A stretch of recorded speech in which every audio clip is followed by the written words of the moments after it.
Hey everyone, welcome back to Legal Pod. आज हम cover करने वाले हैं part 2 of the important cases for CBI assistant public prosecutor exam. अगर आपने पार्ट 1 वाला वीडियो नहीं देखा है तो उसका लिंक आपको डिस्क्रिप्शन में मिल जाएगा। ऑल्सो अगर आप इंटरेस्टेड हैं डेली एमसीक्यू सॉल्व करने में या आपको इम्पॉर्टेंट नोट्स चाहिए तो आप हमारा टेलीग्राम चैनल भी ज्वाइन कर सकते हैं एंड उसका लिंक भी आपको डिस्क्रिप्शन में मिल जाएगा। चलिए वीडियो स्टार्ट करते हैं।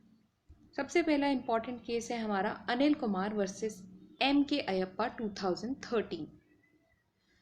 तो इस केस में सुप्रीम कोर्ट ने हेल्ड किया था दैट स्पेशल जजेस can not order registration of FIR under CrPC for the offences under prevention of corruption act without prior sanction of the competent authority.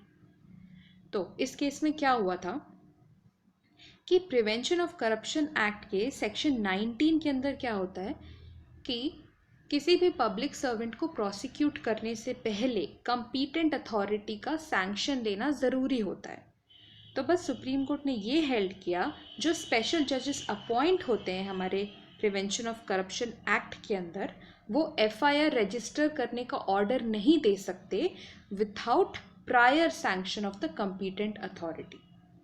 And यही चीज़ हेल्ड हुई थी in 3 cases में, state of UP versus Parasnath Singh, army headquarters versus CBI and third Subramanian Swamy versus Manmohan Singh. I hope आपको याद हो, हमने third case last video में डिस्कस किया था। Moving forward to next case.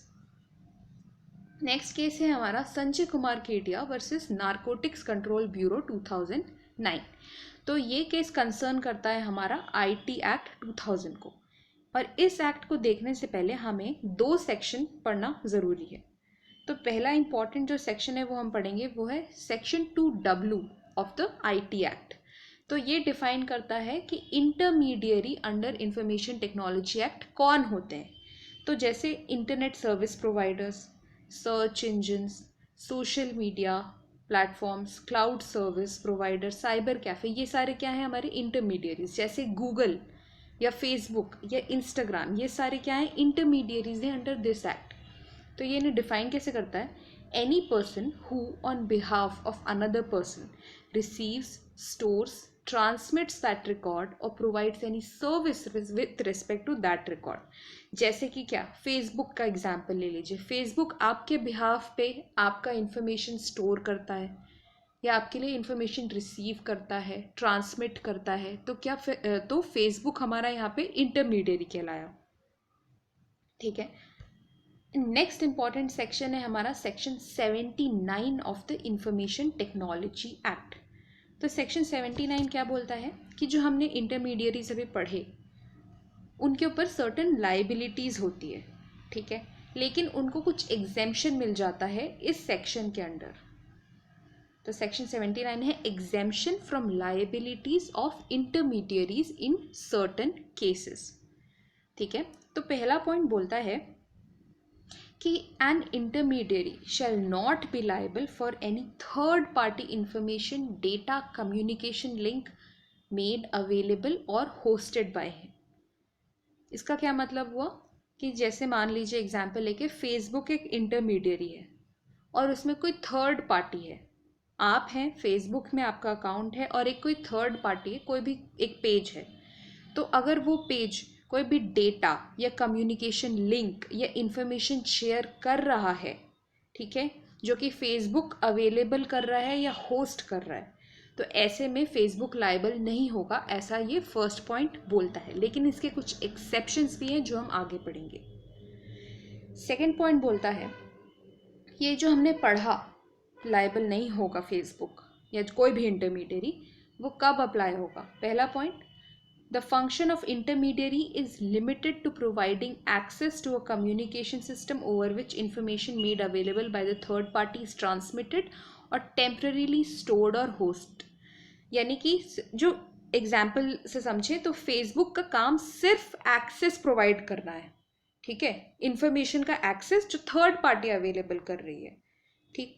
Second point, the intermediary does not initiate the transmission, select the receiver of transmission, select or modify the information contained in the transmission। जैसे Facebook के पास power नहीं, मतलब Facebook उस link को transmit नहीं कर रही है, या फिर फेसबुक सेलेक्ट नहीं कर रही है कि वो लिंक या इन्फॉर्मेशन को कौन कौन देख सकता है, ठीक है, या फिर वो इन्फॉर्मेशन को फेसबुक मॉडिफाई नहीं कर रही है किसी भी तरह से, ठीक है। एंड थर्ड पॉइंट क्या बोलता है, the intermediary observes due diligence while discharging his duties under this act and also observes such other guidelines as central government may prescribe। यानी फेसबुक अपना खुद का ड्यू डिलिजेंस कर रही है, जो भी उसकी ड्यूटीज़ हैं जो सेंट्रल गवर्नमेंट गाइडलाइंस प्रिस्क्राइब कर रही है वो सब कुछ फॉलो कर रहा है। तो इन केसेस में फेसबुक लायबल नहीं होगा, फेसबुक या कोई भी इंटरमीडियरी, ठीक है। आगे ये सेक्शन बोलता है, अब एक्सेप्शंस की बात आती है कि कब नहीं अप्लाई होगा ये लाइबल, यानी कि इंटरमीडियरी कब लाइबल होगा। पहला पॉइंट है, द इंटरमीडियरी हैज़ कंस्पायर्ड और अबेटेड और एडेड और induced whether by threats, promise और otherwise in commission of unlawful act. यानी जो इंटरमीडियरी है वो क्या कर रहा है, अनलॉफुल एक्ट के कमीशन में हेल्प कर रहा है, एड कर रहा है या अबेट कर रहा है, इंड्यूस कर रहा है, ठीक है, तो वो लाइबल होगा। Second point, upon receiving actual knowledge or on being notified by the appropriate government or its agency that any information, data or communication link residing in or connected to computer resource controlled by the intermediary is being used to commit unlawful act, the intermediary fails to remove or disable the access to that material। Second point क्या बोल रहा है कि intermediary के पास actual knowledge है, ठीक है, या फिर उनको नोटिफाई किया जा रहा है कोई गवर्नमेंट के थ्रू या कोई एजेंसी के थ्रू कि आपका ये इंफॉर्मेशन यूज़ करके कोई अनलॉफुल एक्टिविटी हो रही है, और वो इंटरमीडियरी उस इंफॉर्मेशन या उस मटेरियल को रिमूव नहीं कर रही, ठीक है, तो वो लाइबल होगी। इन दो पॉइंट्स में इंटरमीडियरी की लाइबिलिटी बनेगी।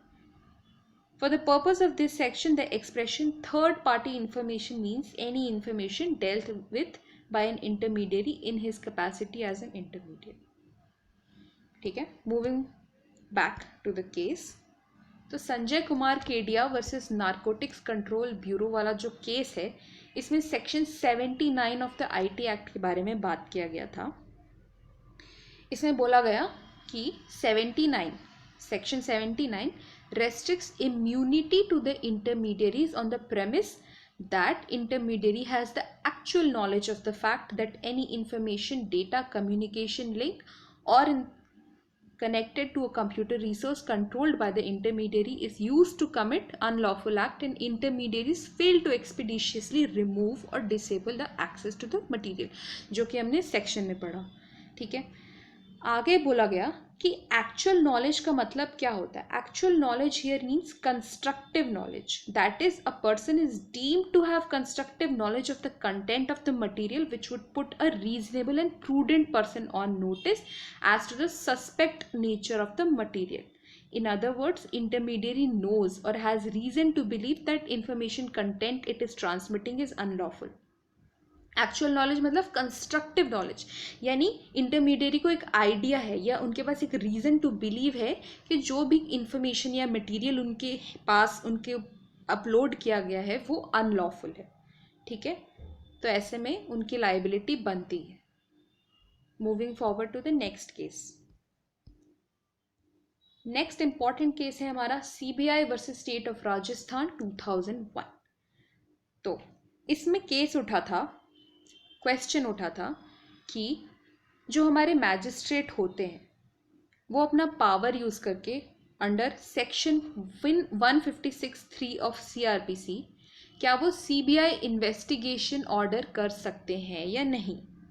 तो इसमें सुप्रीम कोर्ट ने बोला था कि जो सेक्शन 156 क्लॉज 3 है सीआरपीसी का, empowers magistrate only to direct such officer in charge of police station to investigate any cognizable offenses। मतलब मैजिस्ट्रेट के पास जो पावर है इस सेक्शन के अंडर वो सिर्फ अब officer in charge of police station को डायरेक्ट करने का ही पावर है, ठीक है, एंड नॉट बियॉन्ड दैट। इसलिए मैजिस्ट्रेट जो है सीबीआई को डायरेक्ट नहीं कर सकती कि आप किसी मैटर में इन्वेस्टिगेशन कंडक्ट करिए, ठीक है, यही चीज़ बोली गई थी CBI versus state of Gujarat 2007 के केस में भी। ठीक है, moving forward to the next case.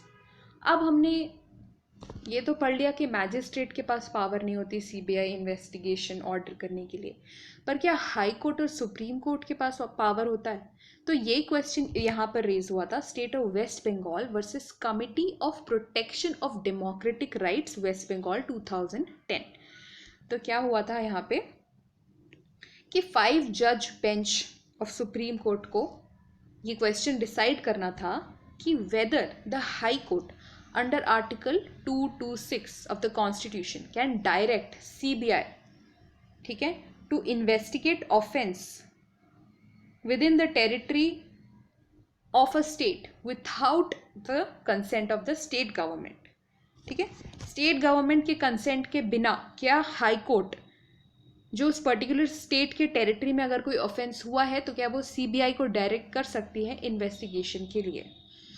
तो इस केस में हुआ क्या था कि कैलकाटा हाई कोर्ट ने CBI को इन्वेस्टिगेशन करने के लिए डायरेक्ट किया था जब वहाँ के एक पॉलिटिकल पार्टी के कुछ 11 मेंबर्स को ब्रूटली मार दिया गया था, और हाई कोर्ट को ये लग रहा था कि जो इन्वेस्टिगेशन की गई है बाय द स्टेट पुलिस वो अच्छी नहीं है, उसमें बहुत सारे लैप्सेस है, इनएडिक्वेसीज है। ठीक है, तो इसलिए इसके बाद जब हाई कोर्ट ने डायरेक्ट किया CBI को इन्वेस्टिगेशन के लिए, तब ये केस आया सुप्रीम कोर्ट के पास कि क्या हाई कोर्ट ऐसा कर सकती है। तो सुप्रीम कोर्ट ने बोला कि हाँ, high court can direct CBI under article 226 of the constitution without the consent of the state government for the investigation. ठीक है, और ये it shall be valid in law. I hope आपको आज का वीडियो अच्छा लगा हो। Please like, share and subscribe. Thank you so much.